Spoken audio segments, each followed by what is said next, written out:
Jorge Madrid, live in both sides, Palomas and Columbus. And I'm 18 years old. I started boxing like when I was 13 years old, about 5 years ago. But they didn't show me much at that time, so I started learning when I met Leo Hand. Yes, there was a gym down in Palomas, and I volunteered to teach kids how to box down there. And that was about 4 years ago. And one of the kids that showed up was Jorge. There, first I didn't want to go there because just didn't know anybody there, and I thought it was gonna be really fancy. But when I met him, he showed me a lot of stuff and a lot of techniques and all that. So I figured out that he was really good coach. That's why I stayed with him. What influenced me is my coach, because he's there with me every time. He's every time he's telling me what to do and what's right, not just in boxing, in life too. I'm 74 years old now, and you know, you have a choice when you get old. You know, I retired from coaching high school and college football for 48 years and teaching English for 42 years in high schools, and you have a choice. You can either sit there and watch yourself die, or you can get active and go out and do something and help kids, and that's what I did. Well, boxing means a lot to me. It's just like my life. It's part of my life, part of everything. I spend more of the time training in the gym and everything. It just motivates me because it's something that I really like and I want to do. My background in boxing is quite limited.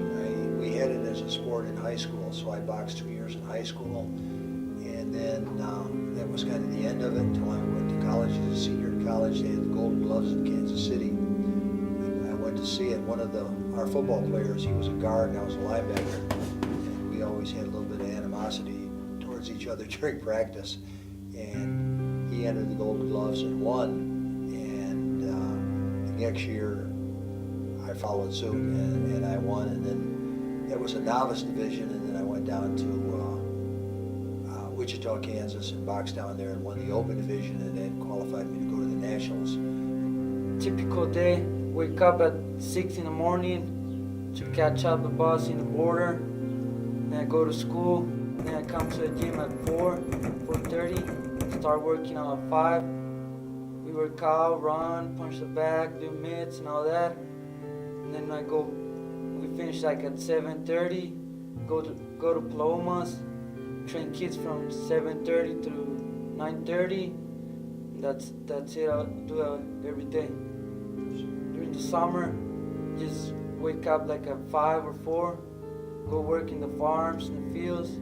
Then at 4:30, I start training again right here in the gym. Jorge has had about, I believe, 25, 26 fights. And on his book for USA Boxing, he has 12.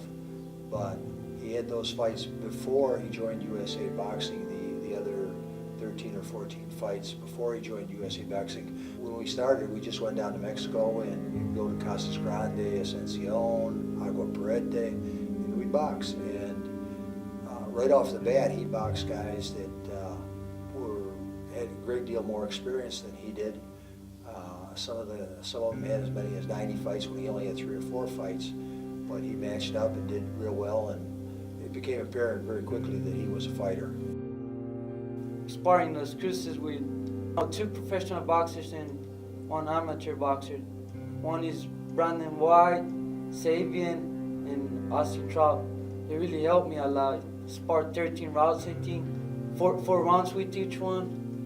And the team with the one that I learned more is Austin Trout, because he's a lefty-hander and he helps me a lot. He tells me what to do sometimes in there when we are sparring. He tells me to throw more jabs or all that. So it's really hard. It's really hard. You just gotta be really strong and really get into it to do this sport. My last match in Albuquerque was with Cody Chavez, I think.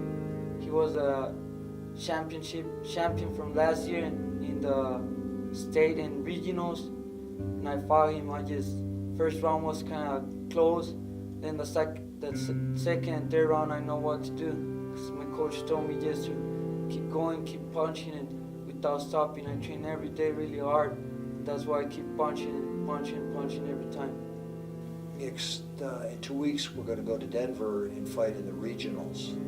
And if he wins in the regionals, that means that we qualify for the nationals. They're going to hold it in Chattanooga, Tennessee, and hopefully we'll be able to go. But unfortunately, Jorge is going to graduate in the 18th of May, and the nationals are held between the 5th and the 11th. So it's a 5-day tournament. Now, I don't know how we're going to get there, whether we're going to be able to fly there or whether we're going to be able to drive there, but it's a 26-hour drive, which means that he could miss as much as 9 days school.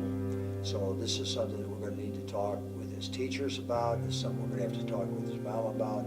Well, my mindset of that match is just thinking about winning, just thinking of training really hard every day to win that match, and just do the same as I did last time. Be in good shape and punch without stopping.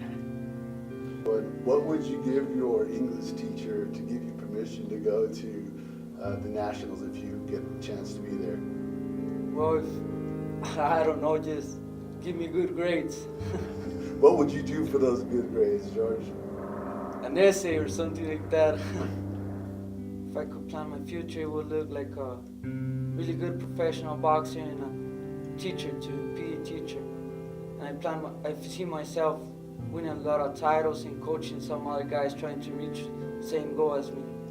Este tiene el nombre de mi mamá y tiene unos guantes de box porque siempre he dicho que quiero luchar para sacar a mi familia adelante y más a mi mamá, que es la que siempre me ha ayudado. Por eso le puse el nombre de ella y unos guantes arriba. Y el reloj, tiene un reloj porque significa que el tiempo pasa muy rápido y tengo que hacer las cosas que me gustan. Tengo que hacer todo lo que tengo que hacer. Boxing is just fun and it's just what I like to do.